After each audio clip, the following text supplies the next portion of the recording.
রাদিয়াল্লাহু তাআলা আনহুকে সাহাবীরা ডাকলেন, ডেকে জিজ্ঞেস করলেন, উনি বলতেছেন আমিও তো জানি না, তবে আমার বাবার ডায়েরি আছে। তো এবার আব্দুল্লাহ ইবনে ওমর রাদিয়াল্লাহু তাআলা বাবার লিখিত ডায়েরিটা নিয়ে আসলেন। দেখলেন ওই ডায়েরির মধ্যে হযরত ওমর প্রতিদিন ডায়েরি লিখতেন, দিনের বেলা কতগুলো আমল করেছেন আর কতগুলো অন্যায় করেছেন। যদি আমলের পরিমাণ কম হতো, রাতের বেলা নিজেই নিজের পিঠের মধ্যে আঘাত করতেন আর বলতেন, ওমর ধ্বংস তোমার জন্য, এই বাদশাহী জায়গায় বসে তুমি তোমার রবকে ভুলে গিয়েছো। তিনি প্রতিদিন নিজেই নিজের কি করতেন, হিসাব মিলাতেন। ওই যে আল্লাহ রাসূল সাল্লাল্লাহু আলাইহি ওয়াসাল্লামের হাদিস, আল কাইয়িসু মান দানা নাফসাহু ওয়া আমিলা লিমা বাদাল মাউত, প্রকৃত মেধাবী বুদ্ধিমান সচেতন তারাই যারা মৃত্যুর আগে নিজের জীবনের হিসাব মিলায় আর মৃত্যুর পরবর্তী জিন্দেগির জন্য আমলের পুঁজি তারা জমা করে।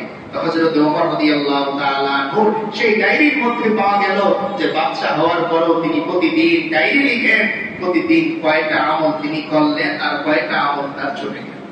এমন একজন বাদশা ছিলেন, পুরো জিন্দেগিটা তার এমন ছিল যে তার এই বাদশাহী বিন্দু পরিমাণ তাকে আল্লাহর মারিফাত থেকে, আল্লাহর ভালোবাসা থেকে দূরে ফেলতে পারে নাই। তাই আসুন এখান থেকে শিক্ষা নিই, আমরাও যারা সমাজের বিভিন্ন দায়িত্বে আছি, আল্লাহ তাআলার প্রেম থেকে, ভালোবাসা থেকে, ইসলাম থেকে আমার এই পদ, আমার এই পদবি, আমার এই স্তর, আমার এই ক্ষমতা, আমার এই দাপট যেন আমাকে পিছনে না সরায়। আল্লাহ তাআলা আমাদের সকলকে ইসলামকে সামনে রেখে, আল্লাহ এবং তার রাসূলের ভালোবাসাকে সামনে রেখে জীবন চালানোর তৌফিক দান করেন। আমিন। ওয়া আখিরু দাওয়ানা আলহামদুলিল্লাহি। যার নামের উপর ইসলামী খেলাফতের অস্তিত্ব, হযরতে ওমর রাদিয়াল্লাহু তাআলা আনহু, ওমর ইবনুল খাত্তাব রাদিয়াল্লাহু তাআলা আনহু, যিনি দ্বিতীয় ইসলামী খলিফাতুল মুসলিমিন ছিলেন। গত সপ্তাহে যে বাদশার কথা আমরা আলোচনা করছিলাম, তিনি তো তিনি এই স্বপ্ন বলেছিলেন। পূর্ববর্তী যারা বড় বড় আল্লাহ ওয়ালা ছিলেন, পাশাপাশি বাদশা ছিলেন, তাদের থেকেই। আর এর জন্য উত্তম আদর্শ হচ্ছে একজন মানুষের জন্য সাহাবায়ে কেরাম রাদিয়াল্লাহু তাআলা আনহুম, যাদের ব্যাপারে আল্লাহ তাআলা নিজে কোরআনে কারীমের মধ্যে গ্যারান্টি দিয়েছেন যে আমি আল্লাহ তাদের প্রতি সন্তুষ্ট, তারাও আমার প্রতি সন্তুষ্ট। আবার কোরআনে কারীমের এক জায়গায় আল্লাহ তাআলা বলেন, প্রথম পারাতেই সূরাতুল বাকারাতে, ওয়া ইযা কিলা লাহুম আমিনু কামা আমানান নাস, আল্লাহ বলতেছেন যে তোমরা যদি ঈমান আনতে চাও তো তোমাদের ঈমান আনয়নের মডেল হচ্ছে সাহাবায়ে কেরাম, যারা আমার প্রিয় হাবিব মুহাম্মদুর রাসূলুল্লাহ সাল্লাল্লাহু আলাইহি ওয়াসাল্লামকে কাছে পেয়েছেন, স্বচক্ষে দেখেছেন, তার জীবনী থেকে তারা শিক্ষা নিয়েছেন, তাদেরকে আইডল তুমি বানাও। এই হযরত ওমর রাদিয়াল্লাহু তাআলা তৎকালীন এই জাহিলি যুগে শিক্ষিত ব্যক্তিদের মাঝে তিনি ছিলেন অন্যতম একজন। বাকি ইসলামের শুরুর দিকে যখন রাসূল করিম সাল্লাল্লাহু আলাইহি ওয়াসাল্লাম ইসলামের দাওয়াত দিতে শুরু করলেন, তখন যেই মানুষগুলো সবচেয়ে বেশি ইসলামের জন্য হুমকি ছিল, তাদের মধ্যে অন্যতম ছিলেন ওমর ইবনে খাত্তাব রাদিয়াল্লাহু তাআলা। তখন তিনি ইসলাম গ্রহণ করেন। একবার আরবদের লিডারদের সিদ্ধান্ত হলো যে মুহাম্মদুর রাসূলুল্লাহ সাল্লাল্লাহু আলাইহি ওয়াসাল্লাম যদি আমাদের মাঝে এইভাবে ইসলামের দাওয়াত আর প্রচার করতেই থাকে, তাহলে সেই দিন খুব বেশি দূরে নয় যেদিন পুরো আরববাসীর দিকে তাকালে কেবল মুসলমান আর মুসলমান দেখা যাবে, আমাদের কাফের মুশরিক ভাইদেরকে আর দেখা যাবে।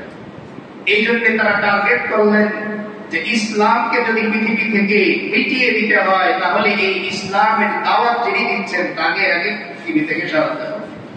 এই জন্য সেই চক্রান্ত আজও পর্যন্ত অব্যাহত আছে। দেখবেন যেখানেই আপনি ইসলামের দাওয়াতের জন্য কাজ করা শুরু করবেন, সেখানেই আপনার সামনে বাধা একের পর এক বাধা আসতেই থাকবে।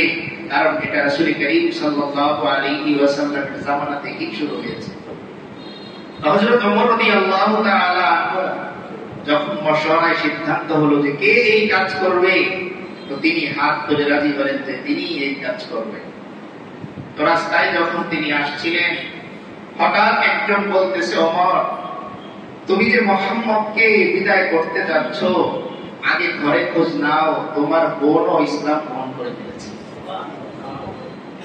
তো তিনি রাস্তা পরিবর্তন করলেন আর তার বোনের বাড়িতে চলে গেলেন। তার বোন বিয়ে হয়েছে বোন জামাই সাথে। দেখেন আল্লাহ তাআলা কোরআনে কারীমকে হিদায়াতের বাণী বানিয়েছেন যে এই ওমর রাদিয়াল্লাহু তাআলা আনহু যখন দরজায় গিয়ে দাঁড়ালেন, বোনের দরজায় ডাক দিলেন, তো তার বোন কোরআন তেলাওয়াত করতেছিলেন, তিনি এসে দরজা খুললেন। তিনি তরবারি খোশ মুক্ত করলেন, আঘাত করবেন, আর এমন সময় তিনি শুনতে পেলেন সূরা তাহা এই ৮টি আয়াত। কয়টা আয়াত? কি কি? বিসমিল্লাহির রহমানির রহিম। তাহা মা আনজালনা আলাইকাল কুরআনা লিতাশকা ইল্লা তাযকিরাতাল লিমান ইয়াখশা তানজিলাম মিম্মান খালাকাল আরদা ওয়াস সামাওয়াতিল উলা আর-রাহমানু আলাল আরশি ইসতাওয়া লাহু মা ফিস সামাওয়াতি ওয়া মা ফিল আরদি ওয়া মা বাইনাহুমা ওয়া মা তাহতাত তারা ওয়া ইন তাজহার বিল কওলি ফাইন্নাহু ইয়ালামুস সিররা ওয়া আখফা আল্লাহু লা ইলাহা ইল্লা হু লাহুল আসমাউল হুসনা। হযরত ওমর রাদিয়াল্লাহু তাআলা আনহু দরজায় দাঁড়িয়ে এই আয়াতগুলো তেলাওয়াত শুনলেন। কোরআনে কারীমের মধ্যে আল্লাহ তাআলা তার হাবিবকে উদ্দেশ্য করে বলেন তাহা, ও আমার নবী তাহা বলে তিনি সম্বোধন করেন। আল্লাহ বলেন মা আনজালনা আলাইকাল কুরআনা লিতাশকা, ও আমার হাবিব আমি আল্লাহ আপনার উপর কোরআন নাযিল করিনি আপনি হতভাগা হওয়ার জন্য, বরং আমি আল্লাহ কোরআন নাযিল করেছি পৃথিবীর মাঝে সবচাইতে সৌভাগ্যবান ব্যক্তি হওয়ার জন্য। তার মানে আল্লাহ বোঝাতে চান কোরআন যেই জাতি গ্রহণ করবে ওই জাতি পৃথিবীর মাঝে সবচাইতে বেশি সৌভাগ্যবান হবে। তো এই আয়াতের তিলাওয়াত তিনি চুপচাপ শুনতেছেন। আরবি বুঝেন তো? পড়ালেখা পারেন তো? কি বলেন আল্লাহ তাআলা এত চমৎকার করে বলতেছেন যে এই কোরআন আমি পাঠিয়েছি তোমার মতো একজন হতভাগা ওমরকেও খলিফাতুল মুসলিমিন বানানোর জন্য। কেমন যেন আল্লাহ এই আয়াতে বলতেছেন। এরপরে আয়াতের মধ্যে ইল্লা তাযকিরাতাল লিমান ইয়াখশা, আল্লাহ বলেন এই কোরআন উপদেশ হবে যারা নাকি আমি আল্লাহকে ভয় করে। হযরত ওমর দরজার মধ্যে দাঁড়িয়ে দাঁড়িয়ে এই আয়াতের তিলাওয়াত শুনেন আর চোখ দিয়ে তার টপ টপ করে পানি পড়তেছে। এরপরের আয়াতে আল্লাহ বলেন তানজিলাম মিম্মান খালাকাল আরদা ওয়াস সামাওয়াতিল উলা, আল্লাহ বলেন এই কোরআন দুনিয়ার কোনো মানুষের হাতে বানানো না, দুনিয়ার কোনো মানুষের জবান দিয়ে বানানো না, বরং এই কোরআন হচ্ছে ওই রবের পক্ষ থেকে যে রব এত উঁচা আসমান তিনি তৈরি করেছেন, এত বিস্তৃত জমিন তিনি তৈরি করেছেন। তার পরিচয় কি? তার পরিচয় কি? হযরত ওমর কান দিয়ে শুনতেছেন। এরপরে আয়াতে আল্লাহ বলেন আর-রাহমানু আলাল আরশি ইসতাওয়া, আমি হচ্ছি ওই দয়াময় আল্লাহ যিনি আরশের উপর আমি সমাসীন আছি। এই আয়াত তিনি দাঁড়িয়ে দাঁড়িয়ে শুনতেছেন। এরপরে আয়াতে আল্লাহ বলেন লাহু মা ফিস সামাওয়াতি ওয়া মা ফিল আরদি ওয়া মা বাইনাহুমা ওয়া মা তাহতাত তারা, আমি আল্লাহকে চিনো, আমি আল্লাহর এমন ক্ষমতা এই আসমান এবং জমিনের মধ্যে যা আছে, এর মাঝখানে যা আছে, জমিনের নিচে যা আছে, এই সব মাখলুক আমি আল্লাহ সিজদা করে, অনুগত করে। হযরত ওমর রাদিয়াল্লাহু তাআলা দাঁড়িয়ে দাঁড়িয়ে তিলাওয়াতগুলো শুনতেছেন। এরপরের আয়াতে আল্লাহ বলতেছেন ওয়া ইন তাজহারু বিল কওলি ফা ইন্নাহু ইয়ালামুস সিররা ওয়া আখফা, আল্লাহ তাআলা বলতেছেন ও নবী আপনি আপনার উম্মতকে বলেন তোমরা যে কথা আস্তে বলো অথবা জোরে বলো, আমি আল্লাহ এমন ইলমের অধিকারী, এমন ইলমের ধনভাণ্ডার আমার কাছে, আমি আল্লাহ তোমার জোরে বলা কথাটাও শুনি, আস্তে বলা কথাটাও শুনি। হযরত ওমর রাদিয়াল্লাহু তাআলা এই আয়াত শুনে থরথর করে কাঁপতেছেন। তার মানে হযরত ওমর বুঝতেছেন আমি যে গোপনে গোপনে হত্যার উদ্দেশ্যে এসেছি এই কথাটাও হয়তো আমার রহমান আল্লাহ তিনি বুঝে গিয়েছে। তো এই আয়াতগুলোর তেলাওয়াত শুনে তিনি সেখান থেকে চলে আসলেন। আঘাত করেছেন কিছুটা, বলকে ইতিহাসে পাওয়া যায়, চলে আসলেন। কিন্তু তার দিলের মধ্যে হেদায়েতের আলো পাওয়ার যে পিপাসা, এই পিপাসা শুরু হয়ে গেছে। বলেন না সুবহানাল্লাহ। এবার তিনি দরবারের দিকে রওনা দিলেন যে হযরতে মুহাম্মদুর রাসূলুল্লাহ সাল্লাল্লাহু আলাইহি ওয়াসাল্লামের কাছে তিনি যাবেন। প্রতিক দিয়ে সাহাবীদের মাঝে খবর হয়ে গেল যে হযরতে ওমর আসতেছে আমাদের রাসূলকে বিদায় করার জন্য। তো দূর থেকে সাহাবায়ে কেরাম যখন দেখলেন ওমরের হাতে তরবারি, তিনি আসতেছেন, সাহাবায়ে কেরাম বললেন, ইয়া রাসূলুল্লাহ, আমাদেরকে অনুমতি দেন, আমরা ওমরকে বিদায় করে দিই। কিন্তু আল্লাহ রাসূল সাল্লাল্লাহু আলাইহি ওয়াসাল্লাম, আল্লাহ তাআলা তো তার হাবিবের কাছে পয়গাম পাঠিয়ে দিয়েছেন, ও আমার হাবিব, অপেক্ষা করে, আপনার দোয়া কবুল হয়েছে, আজকে ওমর আপনার কাছে এসে ইসলাম গ্রহণ করবে। সুবহানাল্লাহ। আল্লাহ রাসূল সাল্লাল্লাহু আলাইহি ওয়াসাল্লাম বলেন, এই রাস্তা খালি করে দাও, মাঝখান দিয়ে জায়গা করে দাও।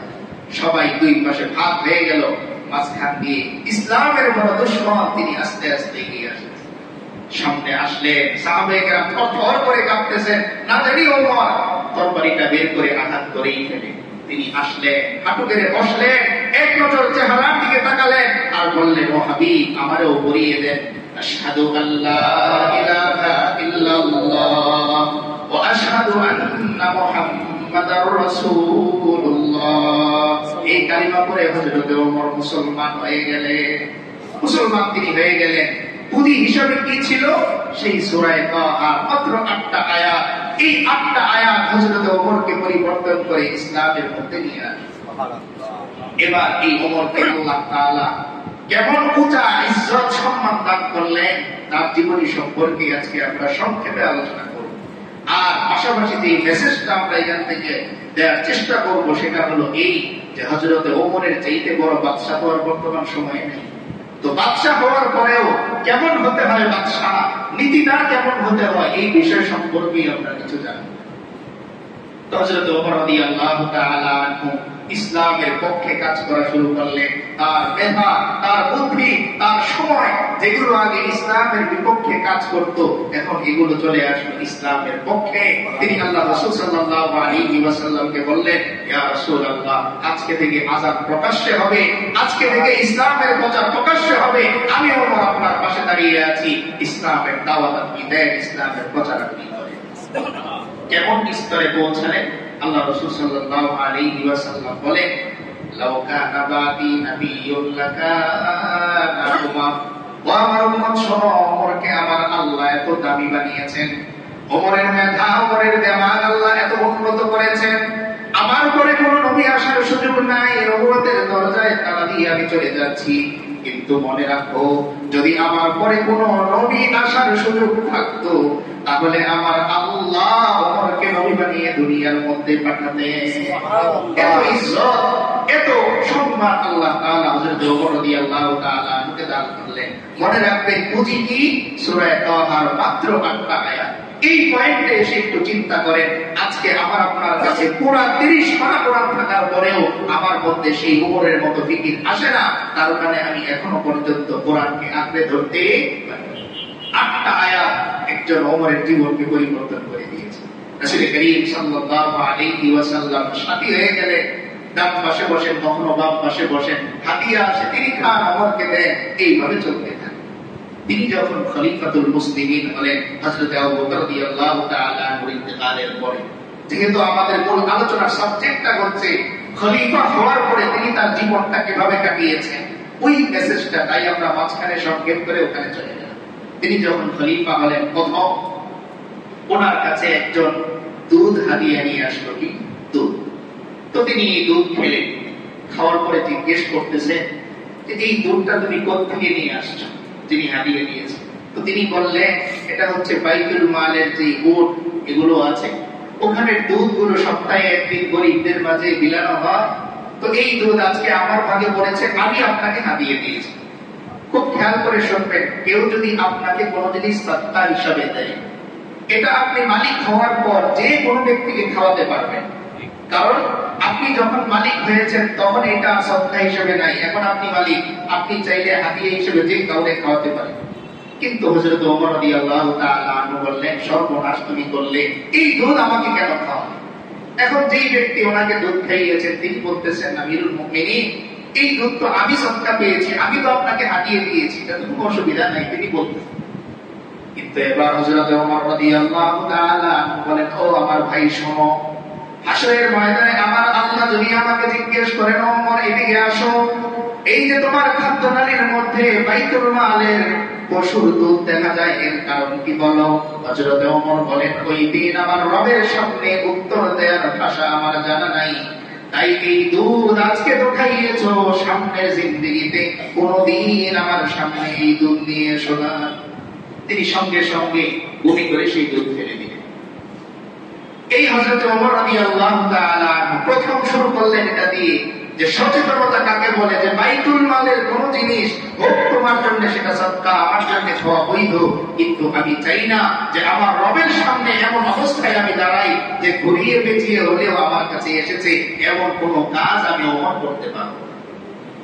প্রথম দিন যখন তিনি খুতবা দিতে দাঁড়ালেন, নতুন পোশাক পরে তিনি খুতবা দিচ্ছেন, এক সাহাবী বললেন, আমিরুল মুমিনিন আমার একটা কথা আছে। বললেন, বলো। তিনি তখন আমিরুল মুমিনিন, আর সামনে একজন সাহাবী তিনি তাকে কাউন্টার দিচ্ছেন। বললেন, রাসূল করিম সাল্লাল্লাহু আলাইহি ওয়াসাল্লামকে এত সুন্দর নতুন জামা পরে আমি খুতবা দিতে দেখিনি। তিনি সঙ্গে সঙ্গে পোশাক পরিবর্তন করলেন, তার পুরাতন জামা দিয়ে তিনি খুতবাটা দিলেন। এই হচ্ছে ইসলামের দ্বিতীয় খলিফা হযরত ওমর রাদিয়াল্লাহু তাআলা। এরপর হঠাৎ করে একদিন তিনি এলাকায় এলাকায় খোঁজ নিচ্ছেন, খলিফা হওয়ার পরে কে কেমন আছে। হয় না, নতুন যখন নির্বাচনে জয়ী হয় তো খোঁজ খবর নেই এলাকার মানুষ কেমন আছে। তো তিনি এলাকার মাঝে খোঁজ খবর নিচ্ছেন। এক জায়গায় গিয়ে দেখলেন একজন মহিলা, সে তার বাচ্চার জন্য বাচ্চাটা কোলে ঘুমাচ্ছে। তিনি পাতিলের মধ্যে পায়রার মধ্যে দুই একটা পাথর নিয়ে নাড়াচাড়া করতেছেন। তো তিনি সামনে এগিয়ে গেলেন, গিয়ে জিজ্ঞেস করলেন, মা এই পাতিলের মধ্যে এগুলো কি? তো তিনি বলতেছেন যে ভাই, তিনি তো আর চেনেন না যে উনি খলিফা। তিনি বলতেছেন যে ভাই, আমি তো এসেছিলাম ওমরের সাথে দেখা করার জন্য, কিন্তু আমি রাত হয়ে গেছে আর দেখা করতে পারিনি। এদিকে আমার সাথে যা খাবার ছিল এটাও শেষ হয়ে গেছে।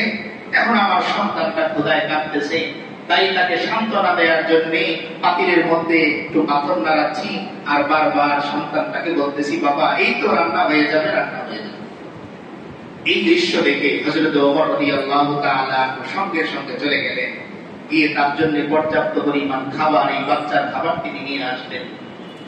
আসার পর এই খাবার যখন মায়ের হাতে দিলেন, তো মাও খেলেন, বাচ্চাকেও খাওয়ালেন। এবার যেটা হলো যে হযরত ওমর রাদিয়াল্লাহু তাআলা ওই বাচ্চার সাথে ঘোরাঘোরা খেলেন। কি খেলেন? ঘোরাঘোরা খেলেন।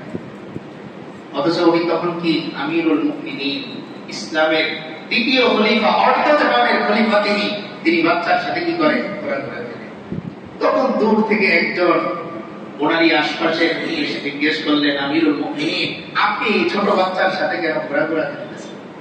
হযরত ওমর রাদিয়াল্লাহু তাআলা বলেন, ও ভাই শোনো, আমি ওমরের সাথে দেখা করার জন্য এই নারী অনেক দূর থেকে এসেছে, খাবার শেষ, তার সন্তান ক্ষুধায় কাতরাচ্ছিল, সান্ত্বনা দেওয়ার জন্য পাতিলের মধ্যে সে পাথর নাড়ায়। আমার আল্লাহ যদি আমাকে জিজ্ঞেস করেন, ওমর তোমার সাথে সাক্ষাৎ করার জন্য আমার একটা বান্দি সে এত কষ্ট করেছে, তুমি কোথায় ছিলে? তখন আমি ওমর জবাব দেওয়ার কোনো ভাষা নাই, সুযোগ নাই। এজন্য এই মহিলা আর তার শিশুর জন্য আমি খাবার নিয়ে আসলাম। এবার ওই সাহাবী প্রশ্ন করতেছে, এতটুকু বুঝলাম, কিন্তু এই সন্তানের সাথে আপনার এমন ঘোরাঘোরা খেলার কারণ কি? হযরত ওমর রাদিয়াল্লাহু তাআলা বলেন, যতটুকু আমি ওমরের কারণে এই বাচ্চাটা ক্ষুধায় কান্না করেছে, যতক্ষণ পর্যন্ত সেই পরিমাণ হাসি আমি তার মুখে না আনবো, ততক্ষণ পর্যন্ত আমি ওমর আমার ঘরে ফিরবো না। কি বলতেছে? যে আমার জন্য এই শিশু বাচ্চাটা যতক্ষণ কান্না করেছে, ততক্ষণ পর্যন্ত তার মুখের মধ্যে যদি আমি হাসি না রাখতে পারি, আমি আর ঘরে ফিরে যাব না। কে তিনি? তখন অর্ধজাহানের বাদশা। তখন তিনি অর্ধজাহানের বাদশা। এই খলিফা হযরত ওমর রাদিয়াল্লাহু তাআলা আনহু এত সুন্দর করে তিনি সমাজটাকে সাজালেন। কেমন সুন্দর করে সাজালেন যে এক রাত্রে তিনি দেখার জন্য বের হলেন আশপাশে, তো এক বাড়ির পাশে তিনি দাঁড়িয়ে আছেন। ঘরের ভেতরে আস্তে আস্তে ফিস ফিস করে কথা চলতেছে। তো ভিতরে শুনেন, মা আর মেয়ে কথা বলতেছে। মা বলতেছে দুধের মধ্যে পানি মেশাও, মেয়েকে বলতেছে দুধের মধ্যে পানি মেশাও। মেয়ে বলতেছে, মা তুমি জানো না আমাদের খলিফা ওমর তিনি তো নিষেধ করেছেন যে কোন 2 নাম্বারি খাবার, ভেজাল খাবার কি করা যাবে না, বিক্রি করা যাবে না। তো মা বলতেছে যে ওমর কি আর এখন দেখে, মিশাও রাত্রের বেলা ওমর কোত্থেকে আসবে। এবার ওই মেয়ে উত্তর দেয়, মা হয়তো ওমর দেখে না, কিন্তু ওমরের আল্লাহ যিনি এই আসমান জমিন সৃষ্টি করেছেন ওই আল্লাহ সর্বদা আমাদেরকে দেখে। এই কথা দাঁড়িয়ে দাঁড়িয়ে কে শুনতেছে? হযরত ওমর রাদিয়াল্লাহু তাআলা। তিনি সঙ্গে সঙ্গে আল্লাহর দরবারে প্রশংসা করলেন, ও আল্লাহ, আমি ওমর হয়তো আমার কিছুটা দায়িত্ব পালন করতে পেরেছি যে তোমার এক বাদীর দিলের মধ্যে তুমি আল্লাহর খৌফ, ভয় তার দিলের মধ্যে এসেছে। এরপরে হযরত ওমর রাদিয়াল্লাহু তাআলা আনহু ঘরের মধ্যে এত আরামের বিছানা, এত শানদার গদি রেখে তিনি সেই মরুভূমির বালির মধ্যে ঘুমান, মাথার নিচে হাত দিয়ে কখনো ইটনি। একবার সেই ইয়ামান থেকে একজন গভর্নর আসলেন যে অর্ধজাহানের বাদশা হযরত ওমরের সাথে একটু সাক্ষাৎ করে দেয়। তো তিনি রাস্তা দিয়ে আসতেছেন, দেখলেন খেজুর গাছের তলায় একজন বৃদ্ধ মানুষ শোয়া। তিনি জিজ্ঞেস করলেন, ভাই খলিফাতুল মুসলিমিন হযরত ওমরের বাড়িটা কোন দিকে? কাকে জিজ্ঞেস করতেছেন? খলিফাকে। দেখে চিনতে পারেননি। তিনি বললেন, এই যে এইদিকে যান। তো বাড়িতে গেলেন। বাড়িতে যাওয়ার পর ওনারা তথ্য দিলেন যে খলিফাতুল মুসলিমিন তো বাড়িতে নাই, উনি ওই খেজুর গাছের নিচে। তো এইবার তিনি খেজুর গাছের নিচে যাওয়ার পরে খলিফার যা অবস্থা দেখলেন যে বাড়ির মধ্যে শোয়া, পিঠের মধ্যে দাগ হয়ে গেছে, একটা বিছানাও নাই, চাটাইও নাই। তো তিনি কষ্ট পেয়ে চলে যাচ্ছেন। এবার হযরত ওমর রাদিয়াল্লাহু তাআলা জিজ্ঞেস করলেন, ভাই আপনি না খলিফার সাথে দেখা করার কথা, এখন চলে যাচ্ছেন কেন? তো তিনি বলতেছেন যে আমি তো ভেবেছিলাম অর্ধজাহানের বাদশা, মুসলিমদের খলিফা, তিনি হবেন শানদার, বহু আলিশান জায়গা নিয়ে তিনি সুন্দর করে বসে থাকবেন। কিন্তু খলিফার অবস্থা যা দেখলাম, এতে মনে হচ্ছে খলিফাকে আরো কিছু উপহার দিয়ে যাওয়া দরকার। কি ছাড়লেন? ঘর ছাড়লেন, বাদশাহী ছাড়লেন, চলতেছে বাদশাহী, রানিং প্রেসিডেন্ট, কিন্তু ঘুমান কোথায়? বালির মধ্যে। কেন? ভয় একটাই, যদি আমার আল্লাহ জিজ্ঞেস করে, ওমর তুমি না ছিলে একজন ইসলামের শত্রু, আমি আল্লাহই তো তোমার কোরআনের মাধ্যমে পথ দেখালাম, আমি আল্লাহই তো তোমাকে ইসলামের দ্বিতীয় খলিফা বানালাম, আর আজকে এই গদির মধ্যে বসে বসে এত বড় বড় হুঙ্কার আর এত বড় বড় কথা তুমি বলো। যে ওমর একদিন তার ভয়ে পুরো মদিনা মক্কা কাঁপতো, সেই ওমরই একদিন যখন আসরে বসে গেলেন, এখন তার আওয়াজ নিচু হয়ে গেছে, কথা আস্তে আস্তে বলেন, চোখ নিচের দিকে রেখে কথা বলেন, চোখে চোখ রেখে কথা বলেন। ওই মানুষ নাই, এত পরিবর্তন হয়ে গেলেন। কোন জিনিস তাকে এই জিনিস করেছে? কোন জিনিস তাকে এমন পরিবর্তন করেছে? ওই যে কোরআনে কারীম। কোরআন যখন তার ভিতরে আছে, আল্লাহর ভয় যখন তার দিলের মধ্যে আছে, তখন তিনি আর সিংহাসনের জোর দেখিয়ে, আসনের জোর দেখিয়ে, ক্ষমতার দাপট দেখিয়ে তিনি আর জোরে জোরে কথা বলেন না। এখন আস্তে আস্তে কথা বলেন, কারণ মনের মধ্যে শুধু ভয়, না জানি আমার আল্লাহ জিজ্ঞেস করেন, ওমর এই আসন তোমাকে কে দিয়েছে? এজন্য হযরত ওমর রাদিয়াল্লাহু তাআলা বসা মসজিদের মধ্যে মাইকে এলান হয়, আজকে অমুকে ইন্তেকাল করেছে, অমুকে ইন্তেকাল করেছে। হযরত ওমর হাওমাও করে কান্না করেন।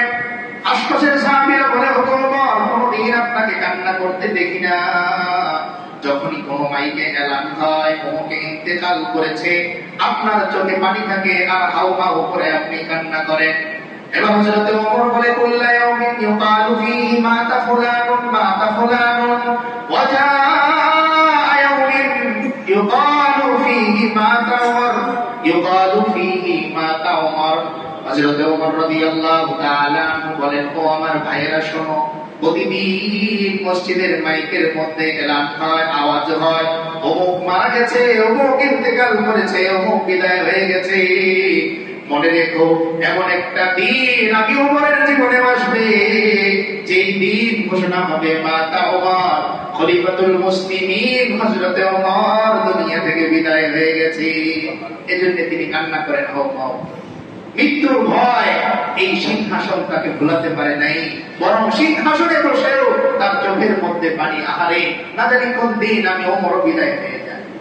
এজন্য কবরস্থান দেখলেই হযরত উসমান গনি রাদিয়াল্লাহু তাআলা আনহু কান্না করতে করতে বসে যেতেন, দাড়ি ভিজে যেত, বুকটা ভিজে যেত। আশপাশের সাহাবীরা জিজ্ঞেস করতেন, উসমান আপনি এত শক্তিশালী মানুষ, এত ধন সম্পদ আপনার, মানসিক কোনো কষ্ট নাই, কবরস্থানের সামনে আসলে আপনি কান্না করতে করতে বসে পড়েন। উসমান রাদিয়াল্লাহু তাআলা আনহু বলতেন, আমার ভাইরা, কবর তো হচ্ছে প্রথম ঘাঁটি, এই ঘাঁটিতে যদি আমি আটকে যাই তাহলে আমার আল্লাহর আদালতে আমি আসামি হয়ে যাব। একটু চিন্তা করেন, যার ব্যাপারে আল্লাহ তাআলা জান্নাতের সুসংবাদ একাধিকবার দিয়েছেন, এই মানুষটাও কবরস্থানের সামনে বসে বসে কাঁদে। আল্লাহর ভয়, আল্লাহর প্রেম দিলের মধ্যে থাকার কারণে পৃথিবীর কোন ক্ষমতা, কোন দাপট, কোন অর্থ, কোন সম্পদ তাদেরকে আল্লাহর ভয় থেকে, তাদেরকে কবরের ভয় থেকে, মৃত্যুর ভয় থেকে দূরে ঠেলে দিতে পারে। এই হযরত ওমর রাদিয়াল্লাহু তাআলা আনহু শাহাদাতের কিছুদিন আগ মুহূর্তে তিনি রাস্তা দিয়ে বের হলেন সাহাবীরা সঙ্গে। তো দেখলেন রাস্তায় মুগীরা ইবনে শুবা, ওনার গোলাম ছিল আবু লুবলুব। এই আবু লুবলুব লোহার একটা দোকান দিয়েছে, সেইখানে সেই লোহার জিনিসপত্র পাবে। হযরত ওমর রাদিয়াল্লাহু তাআলা আনহু জিজ্ঞেস করলেন, আবু লুবলুব, আমি শুনলাম তুমি নাকি এমন লোহার জিনিসপত্র বানাও যেগুলো বাতাসের সাহায্যে চলে, এত উন্নত জিনিস তুমি বানাও? তো আবু লুবলুব বলতেছে, খলিফাতুল মুসলিমিন, আপনি যা শুনেছেন তা সঠিক শুনেছেন। তো ওমর রাদিয়াল্লাহু তাআলা আনহু বললেন, তাহলে আমার জন্য তুমি লোহার কিছু বানিয়ে দাও। তো তিনি বললেন, আবু লুবলুব বলতেছে, যে আবু লুবলুব হযরত ওমর রাদিয়াল্লাহু তাআলা আনহুকে শহীদ করেছিল পরবর্তী, সে বলতেছে, আমি আপনার জন্য এমন এক অস্ত্র বানাবো, এমন এক হাতিয়ার বানাবো যে পৃথিবীর মানুষ আজীবন আপনাকে মনে রাখবে। হযরত ওমর রাদিয়াল্লাহু তাআলা আনহু এই ঘটনাটা, এই জায়গাটা বলার কারণ হচ্ছে, দেখেন একজন বাদশা, তিনি একজন লোহারের সাথে দাঁড়িয়ে মজাক করতেছেন, ঘুষ বিনিময় করতেছেন, অথচ বিজ্ঞাপন অর্ধজাহানের বাদশা। তো আবু লুবলুবের থেকে তিনি বিদায় নিয়ে চলে গেলেন। কিছুদিন পর নামাজের ইমামতি তিনি করতেছেন ফজরের সময়। আর আবু লুবলুব সময় বুঝে ওই যে তার বানানো ইতিহাস সৃষ্টি করা হাতিয়ার, ওই হাতিয়ারটা ছিল এরকম যে মাঝখানে ছিল তার বাটন আর দুই পাশে ছিল ধার। মাঝখানে ছিল আমাদের আসারি যেরকম এক পাশে থাকে নিচে, ওইটার আসারিটা ছিল মাঝখানে আর দুই পাশেই ছিল ধার। এটা দিয়ে হযরত ওমর রাদিয়াল্লাহু তাআলা আনহুকে আঘাত করলেন। মূলত তার শাহাদাতের ঘটনা বলা উদ্দেশ্য না, যে মেসেজটা আমরা দিব সেটা সামনে। আঘাত করার পরে আঘাতের তীব্রতা এত বেশি ছিল যে ওনার যে খাদ্যনালী, এই খাদ্যনালীটা নামাজের মধ্যেই বের হয়ে গেল। এইভাবে তাকে আঘাত করা হলো। হযরত ওমর রাদিয়াল্লাহু তাআলা আনহু বেহুশ হয়ে পড়ে গেলেন। আব্দুল্লাহ ইবনে ওমর রাদিয়াল্লাহু তাআলা আনহু বলেন, আমি আমার বাবাকে পাগড়িটা খুলে পেটের মধ্যে বাঁধ দিলাম, আর বাদ দিয়ে ওনাকে ধরে ঘরের মধ্যে নিয়ে গেলাম। এদিকে নামাজ শেষ করা হলো। আরো কয়েকজন সাহাবী শহীদ হয়েছেন। পরবর্তীতে আবু লুবলুবকে আর ধরা যায়নি, সে নিজেই ওই ছুরি দিয়ে নিজের গলার মধ্যে পুঁজ দিয়ে আত্মহত্যা করেছে। হযরত ওমর রাদিয়াল্লাহু তাআলা আনহু হুঁশ ফিরছিল না। আব্দুল্লাহ ইবনে ওমর রাদিয়াল্লাহু তাআলা আনহু বলেন, বারবার আমি বাবার কাছে যাচ্ছিলাম, বাবা বারবার যাচ্ছিলাম, কিন্তু তার হুঁশ ফিরছিল। তো তখন এক সাহাবী বুদ্ধি করে তার কানের কাছে যেয়ে বললেন, আসসালাতু ইয়া আমিরুল মুমিনিন, নামাজ হে আমিরুল মুমিনিন। এই কথা বলার সঙ্গে সঙ্গে হযরত ওমর রাদিয়াল্লাহু তাআলা আনহু চোখ দুইটা খুলে গেছে। সুবহানাল্লাহ। আমাদের কথা শোনার পরে হযরত ওমর রাদিয়াল্লাহু তাআলা আনহু এমন একটা অবস্থায় খাদ্যনালীটা বের হয়ে গেছে পুরোটা। তিনি বলতেছেন, ও সাহাবীরা, তোমরা কি নামাজ শেষ করতে পেরেছো? নামাজ কি সবাই আদায় করতে পেরেছে? সাহাবীরা বললেন, আমিরুল মুমিনিন, সবাই নামাজ শেষ করতে পেরেছে। তিনি বললেন, আলহামদুলিল্লাহ, অবশ্যই আল্লাহর শুকর, কারণ যার মধ্যে নামাজ নাই তার মধ্যে দিন নাই, যার মধ্যে নামাজ নাই তার মধ্যে দিন নাই। এরপর হযরত ওমর রাদিয়াল্লাহু তাআলা আবারও বেহুশ হয়ে গেলেন। আবার কিছুক্ষণ পর যখন তার জ্ঞান ফিরল, তিনি একটু পানি চাইলেন। সবাই ভাবলেন যে হয়তো উনি পানি খাবেন, অনেকক্ষণ ধরে তিনি অসুস্থ অবস্থায় পড়ে আছেন, হুঁশ ফিরে না। তো পানি নিয়ে তিনি আব্দুল্লাহ ইবনে ওমরকে বলতেছেন, আপনি তিনি আমার একটু বসায় দাও। তো তিনি ধরে ধরে বসানোর চেষ্টা করলেন, কিন্তু বসতে পারতেছিলেন না, বসলেই খাদ্যনালী বের হয়ে যাচ্ছিল। তো শোয়া অবস্থায় যখন তিনি পানি হাতে নিলেন, তো আব্দুল্লাহ ইবনে ওমর রাদিয়াল্লাহু তাআলা মুখের কাছে পানি নিবেন, তিনি ইশারায় না করলেন যে পানি খাবো না, পানি দিয়ে ওযু বানাবো। কি করবে? ওই মুহূর্তে পানি দিয়ে তিনি ওযু শেষ করলেন। ওযু শেষ করার পরে আবার বলতেছেন, আব্দুল্লাহ, আমাকে একটু বসিয়ে দাও, আমি নামাজটা শেষ করি।